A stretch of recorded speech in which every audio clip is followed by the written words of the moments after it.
Welcome to the Slop Temple. We pray this video helps. You'll start by picking the right asset, a live photo or brief video clip converted to a live photo.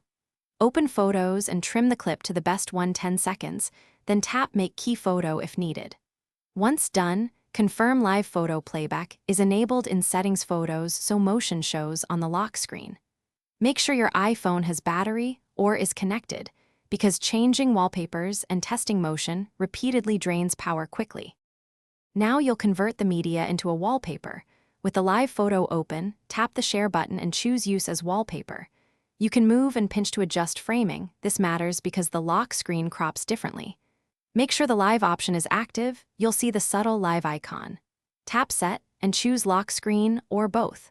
Doing this makes the photo animate when you press the display. If it doesn't, revisit framing and live settings.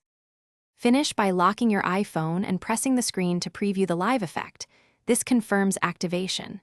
If it doesn't animate, make sure low power mode is off and live photos is enabled. Also check focus or accessibility settings that might disable wallpapers. If problems persist, restart the phone and repeat Set Lock Screen from Photos.